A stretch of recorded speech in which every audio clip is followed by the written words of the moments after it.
आज हामी चाहिँ नयाँ टपिक्स स्टार्ट गर्न गइरहेका छौँ। सो एप्लाइड मेकानिक्सको बीम एन्ड फ्रेम भन्ने टपिक्स आज हामी स्टार्ट गर्न गइरहेका छौँ। र यो जुन बीम एन्ड फ्रेम छ यो चाहिँ टोटल्ली डिफ्रेन्ट छ, किनकि 10th स्ट्यान्डर्ड र +2मा चाहिँ हामीले यो बीम फ्रेम ट्रससँग सम्बन्धित केही कुरा पनि पढेका छैनौँ।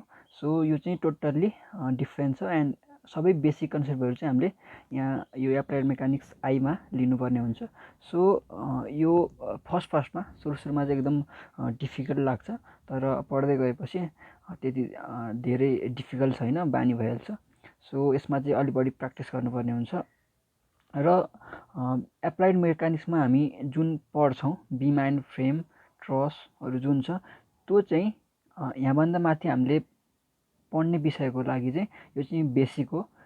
सो यो चाहिँ हामीले जान्नु नै पर्छ, किनकि माथि जति पनि पढ्छौँ यो यहीसँग रिलेटेड हुन्छ। यो चाहिँ एउटा बेस हो माथि पढ्ने सब्जेक्टहरूको लागि। यो चाहिँ एउटा बेस हो। बीम फ्रेम जति पनि कुरा छ एप्लाइड मेकानिक्स आईमा पढ्ने त्यो चाहिँ माथि पढ्ने सब्जेक्टहरूको लागि बेसिक कुरा हो। र फर्स्टमा हामी बीम पढ्छौँ एन्ड बीम पढिसकेपछि यदि तपाईँहरूले राम्रोसँग बीमको क्वेसनहरू सल्भ गर्न सक्नुहुन्छ भने फ्रेमको क्वेसन इजिली सल्भ गर्न सकिन्छ। एन्ड ट्रस त बीम एन्ड फ्रेमभन्दा एकदम इजी छ। सो हामी बीमबाट स्टार्ट गर्छौँ। फर्स्टमा बीमको सिम्पली डेफिनेसन हेरौँ। A structural member design to support load at various point along with the member is known as a beam. The structural member designed to support load at a various point along with the member is known as a beam. In most cases, the loads are perpendicular to the axis of the beam and will cause only shear and bending in beam. When the load are not right angle to the beam, they will produce axial force in beam. So यो चाहिँ बीमको simply definition मात्रै हो।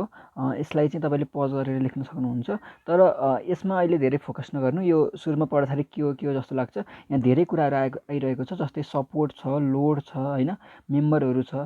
यो भनेकै के हो हामीलाई थाहा छैन। सो फर्स्टमा यो कुरा थाहा पाउनुपर्छ यो बीमको डेफिनेसन गर्नको लागि। जस्ट मैले फर्स्टमा यो डेफिनेसन मात्रै लेखेको हो यसको। यसलाई पज गरेर तपाईँ सार्न सक्नुहुन्छ। अब जाउँ टाइप अफ बीम। यसलाई हामी अहिले स्किप गर्छौँ। सो मैले यहाँ बीमको फिगर बनाइरहेको छु। सो यो भनेको सपोर्ट हो, यो पनि सपोर्ट हो एन्ड यो पनि सपोर्ट हो, यो मेम्बर हो। यो हामीलाई यसलाई के भन्छ, हामी बीम भन्छौँ। सो यो बीमको सिम्पली एउटा फिगर भयो। अब यो टाइप अफ बीमलाई स्किप गरिदिउँ, किनकि टाइप अफ बीम चाहिँ सपोर्टको आधारमा हामी छुट्याउने गर्छौँ। सो फर्स्टमा चाहिँ हामी सपोर्ट पढौँ।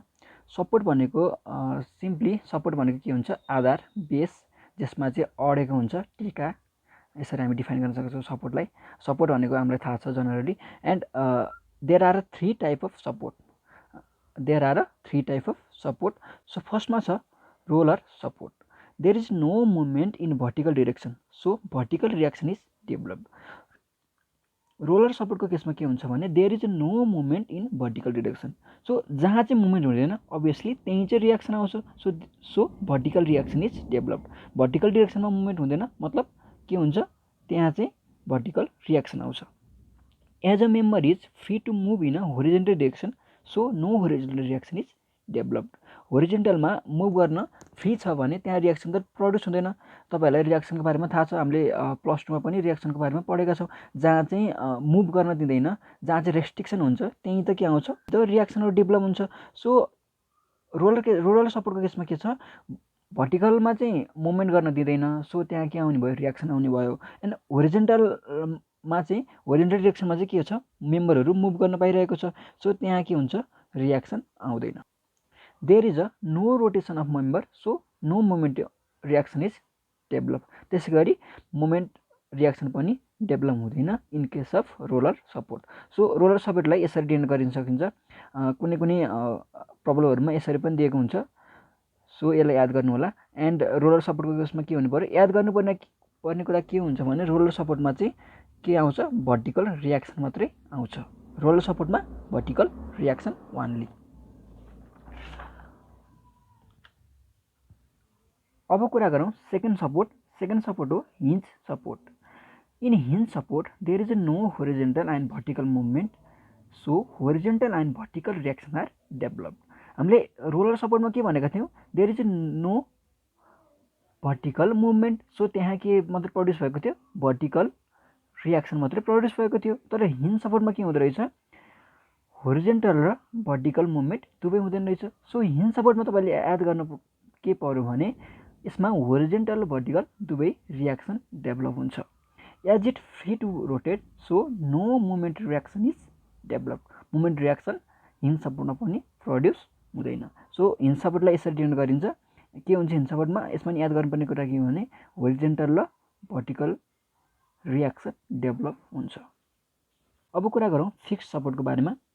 There is no movement in horizontal and vertical direction as well as no rotation, so horizontal vertical and momentum reaction are developed. Fixed support भनेको के हो भने यसमा चाहिँ तिनटै रियाक्सनहरू डेभलप हुन्छ, horizontal and vertical and momentum also. So यसलाई चाहिँ यसरी डिफाइन गरिन्छ। सो यसमा के प्रड्युस हुने भयो, भर्टिकल रियाक्सन, होरिजेन्टल रियाक्सन र मोमेन्टम रियाक्सन, तिनटै रियाक्सन यसमा के हुने भयो, डेभलप हुने भयो। र हामीले एप्लाई मेकानिक्स आईमा चाहिँ जेनरली रोलर सपोर्ट र हिन्ज सपोर्टसँग रिलेटेड न्युमेरिकलहरू मात्रै सल्भ गर्छौँ। जेनरली फिक्स सपोर्टवाला क्वेसन सोध्दैन। न अब कुरा गरौँ टाइप अफ बिमको बारेमा। सिम्पली सपोर्टेड बिम, फर्स्ट टाइप छ सिम्पली सपोर्टेड बिम। सो सिम्पली सपोर्टेड बिममा के हुन्छ भने एउटा हिन्ज सपोर्ट हुन्छ र अर्को रोलर सपोर्ट हुन्छ। सो हिन्ज सपोर्टमा के रियाक्सन हुन्छ, यसमा रियाक्सन क्यालकुलेट गरौँ।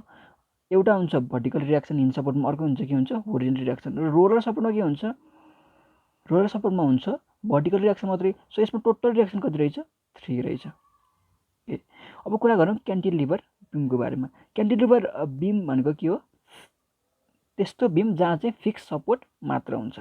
सो फिक्स सपोर्टमा पनि कतिवटा रियाक्सन हुन्छ, एउटा हुन्छ मुभमेन्ट, एउटा हुन्छ होरिजेन्टल रियाक्सन, अर्को हुन्छ भर्टिकल रियाक्सन। सो यसमा कतिवटा रियाक्सन छ, 3वटै रियाक्सन छ। अब थर्ड टाइप छ फिक्स्ड बिम। फिक्स्ड बिम भनेको यस्तो जसमा दुईवटा के हुन्छ, फिक्स सपोर्ट हुन्छ। एउटा इन्डमा पनि फिक्स सपोर्ट हुन्छ र अर्को इन्डमा पनि फिक्स सपोर्ट हुन्छ। सो यसमा के हुने भयो, होरिजेन्टल सपोर्ट मुभमेन्ट हुने भयो ल, अनि अर्को के हुने भयो, भर्टिकल रियाक्सन हुने भयो। यता पनि के छ, मुभमेन्ट छ एन्ड होरिजेन्टल रियाक्सन छ, अर्को के छ, भर्टिकल रियाक्सन छ। सो यसमा टोटल रियाक्सन कति रहेछ, 6 रहेछ। नेक्स्ट टाइप छ ओभरह्याङ्गिङ बिम। ओभरह्याङ्गिङ बिम भनेको के हो भने यस्तो बिम जहाँ हिन्ज वा रोलर सपोर्ट जे भयो भइरोस्, तर के हुन्छ भने हाम्रो जुन सपोर्ट छ, सपोर्टबाट बाहिर पनि अलिकति मेम्बर निस्केको हुन्छ। जस्तो बाल्कोनीहरू छ नि, त्यसमा चाहिँ के हुन्छ, ओभरह्याङ्गिङ बिमहरू युज गरिन्छ। हिन्ज र रोलर सपोर्ट जुन भयो नि भयो, तर के हुन्छ भने ह्याङ भएको हुन्छ, मतलब अलिकति मेम्बरको पार्टहरू चाहिँ सपोर्टभन्दा बाहिर निस्केको हुन्छ। त्यस्तो बिमलाई के भन्छ, हामी ओभरह्याङ्गिङ बिम भनिन्छ। अब कुरा गरौँ कन्टिन्युअस बिम। कन्टिन्युअस बिममा के हुन्छ भने fix support, roller support, hinge सपोर्टहरू चाहिँ के हुन्छ, कन्टिन्युअसली आइरहेको हुन्छ। मतलब यसमा चाहिँ धेरै टाइपको सपोर्टहरू चाहिँ युज गरिएको हुन्छ। त्यस्तो बिमलाई हामी के भन्छ, कन्टिन्युअस बिम भनिन्छ। र लास्ट टाइप छ beam fixed at one end and simply supported at other. भनेको के हो भने एउटा इन्डमा चाहिँ के हुने भयो, फिक्स्ड सपोर्ट हुने भयो, र अर्को इन्चमा चाहिँ रोलर सपोर्ट हुने भयो या हिन्ज सपोर्ट हुने भयो। त्यस्तो बिमलाई चाहिँ, त्यस्तो टाइप अफ बिमलाई चाहिँ हुन्छ beam fixed at one end and simply supported at other. So हामीले जेनरली युज गर्ने बिम भनेको चाहिँ, हाम्रो न्युमेरिकलमा सल्भ गर्ने बिम भनेको चाहिँ सिम्पली सपोर्टेड बिमहरू सल्भ गर्छ हामीले प्रायः। यही रिलेटेड क्वेसनहरू धेरै छ यहाँ। अब कुरा गरौँ type of load. They are generally external forces that are applied to the structure. Structures are designed to resist these external loads. So load भनेको सिम्पली के हो भने जुन हाम्रो स्ट्रक्चर छ त्यसमा हुने एक्सटर्नल फोर्सेसहरू भनेको के हो, लोड हो। सो स्ट्रक्चर चाहिँ यस्तो बनाएको हुन्छ जसले चाहिँ त्यो आउन सक्ने लोडलाई चाहिँ सपोर्ट गर्न सकोस् वा त्यसलाई रेसिस्ट गर्न सकोस्। हाम्रो स्ट्रक्चर त्यही त हो। स्ट्रक्चर हामीले कसरी डिजाइन गरिन्छ, स्ट्रक्चर डिजाइन गर्दा चाहिँ त्यसमा आउन सक्ने लोडहरूलाई चाहिँ हामी रेसिस्ट गर्न सक्ने त्यसको क्षमता होस् भन्ने आधारमा हामीले के गरिन्छ, कुनै पनि स्ट्रक्चर चाहिँ डिजाइन गरिन्छ। अब कुरा गरौँ type of load based on design proposed. हामीले गर्ने डिजाइनको आधारमा टाइप अफ लोडहरू हेरौँ। फर्स्टमा हुन्छ dead load. They are the load which do not change their magnitude and position throughout the life of the structure. So यस्तो लोड जसको म्याग्निट्युड र पोजिसन चाहिँ त्यो स्ट्रक्चर रहन्जेलसम्म चाहिँ के हुँदैन, चेन्ज हुँदैन भने त्यस्तो लोडलाई के भन्दो रहेछ, डेड लोड भन्दो रहेछ. For example self weight of the structure, फ्लोरको वेटहरू, यो भनेको के हो, डेड लोड हो. अब कुरा गरौँ लाइभ लोडको बारेमा. This are the load which changes their magnitude and position. For example load of furniture, load due to crowd. यस्तो लोड जसको पोजिसन र म्याग्निट्युड चाहिँ चेन्ज भइरहन्छ त्यस्तो लोडलाई के भन्दो रहेछ, हामी लाइभ लोड भन्दो रहेछौँ. जस्तो त्यो कुनै स्ट्रक्चरमा राख्ने फर्निचरहरूको लोड, अनि त्यसपछि त्यो स्ट्रक्चरमा मान्छेहरू हिँड्दाको लोड, मान्छेहरू बस्दाको लोडलाई हामी के भन्दो रहेछौँ, लाइभ लोड भन्दो रहेछौँ. अब कुरा गरौँ third type of load, dynamic load. Load due to the ground motion vibration. Load due to ground motion and vibration. Vibration वा ग्राउन्ड मोसनको कारण हुने लोडलाई चाहिँ के भनिन्छ, हामी डाइनामिक लोड भनिन्छ. For example earthquake load. Earthquake load भनेको के हो, डाइनामिक लोड हो. फोर्थ टाइप छ वाइन्ड लोड. यो भनेको हावा, मतलब लोड ड्यु टु वाइन्ड. हावाको कारण आउने लोडलाई के भन्दो रहेछ, हामी वाइन्ड लोड भन्दो रहेछौँ. एन्ड नेक्स्ट छ temperature load. Load due to variation of temperature. Temperature डिफ्रेन्सको कारण हुने लोडलाई हामी के भन्दो रहेछौँ, टेम्परेचर लोड भन्दो रहेछौँ. र यसमा इम्पोर्टेन्ट भनेको यो डेड लोड र लाइभ लोड जुन छ त्यो चाहिँ कहिलेकाहीँ डिफाइन गरेर सोध्न सक्छ. सो यसलाई चाहिँ नोट गर्नु होला. अब कुरा गरौँ most important based on the loading pattern. Loading प्याटर्नको आधारमा यो टाइप अफ दि लोड हेरौँ त के छ. फर्स्ट छ point load and concentrated load. यसलाई पोइन्ट लोड पनि भनिन्छ वा कन्सन्ट्रेटेड लोड पनि भनिन्छ. यसलाई चाहिँ सिम्पली हामीले यो एउटा मात्रै एरोले डिनोट गरिन्छ यसरी. जस्तो यो 10 किलोन्युटन पर मिटर, 15 किलोन्युटन पर मिटर, यसरी हामीलाई क्वेसनमा दिएको हुन्छ. सो यो भनेको के हो, पोइन्ट लोड वा कन्सन्ट्रेटेड लोड हो.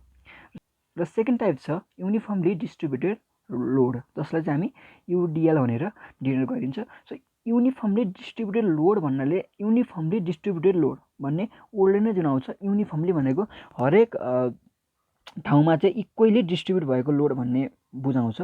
सो यसलाई चाहिँ यसरी डिनोट गरिन्छ. यसले चाहिँ के गर्छ भने हरेक पोइन्टमा चाहिँ इक्वल लोड दिएको हुन्छ. जस्तो यो ए भन्ने पोइन्ट भयो, ल यो भने बी भन्ने पोइन्ट भयो, यो भन्ने सी भन्ने पोइन्ट भयो. ल मानौँ यसले 10 किलोन्युटन पर मिटर दिएको छ भने यो जुन लोड छ यसले चाहिँ ए भन्ने पोइन्ट, बी भन्ने पोइन्ट र सी भन्ने पोइन्टमा नै 10 किलोन्युटन पर मिटर लोड दिन्छ. द्याट मिन्स यसले चाहिँ लोड चाहिँ युनिफर्मली डिस्ट्रिब्युट गर्छ. अब कुरा गरौँ थर्ड टाइपको बारेमा. थर्ड टाइप छ युनिफर्मली भेराइङ लोड, युभिएल, जसलाई केले युभिएलले डिनोट गरिन्छ. र यो पनि एकदम इम्पोर्टेन्ट छ. युभिएल लोड चाहिँ के हुन्छ भने हरेक ठाउँमा चाहिँ हरेक पोजिसन अनुसार लोड चाहिँ डिफ्रेन्ट हुँदै जान्छ. मतलब युनिफर्मली भेराइङ लोड, भेराइङ भन्ने वर्डले छुट्याउँछ. यो चाहिँ हरेक ठाउँमा चाहिँ के हुँदैछ, चेन्ज हुँदै जाँदो रहेछ. यसको बारेमा हामी ब्रिफली पछि पढ्छौँ. सो यो पनि एकदम इम्पोर्टेन्ट छ. एन्ड यो जुन युडिएल लोड छ यसलाई चाहिँ यसरी पनि डिनोट गरिन्छ. यसको डिनोटेसनहरू हेर्नु होला. अब कुरा गरौँ फ्रेमको बारेमा. फ्रेमलाई जस्ट आज हामी डिफाइन मात्रै गर्छौँ. सो यसको डेफिनेसन छ frame is a network of state member like beam and column joined together to carry the load and transfer it to the support. Frame भनेको रहेछ network of the state member रहेछ like beam and column joint together to carry the load and transfer it to the support. If the point are rigid it is rigid joint frame and if the joint are hinge connection it is pin jointed frame. So के रहेछ, if the points are rigid it is के भन्दो रहेछ, rigid pointed frame भन्दो रहेछ. If the joint are hinge connection it is pin joint frame. So यो just definition मात्रै हो. यसलाई पज गरेर यसलाई सार्नु होला. हामी फ्रेमको ओभरअल बारेमा कुनै नेक्स्ट भिडियोमा पढ्नेछौँ. सो नेक्स्ट भिडियोमा चाहिँ हामी concept of statically determinant or indeterminant beam and फ्रेमको बारेमा कुरा गर्नेछौँ. सो यदि च्यानललाई सब्सक्राइब गर्नुभएको छ भने सब्सक्राइब गर्नु होला एन्ड भिडियोलाई लाइक गर्नु होला.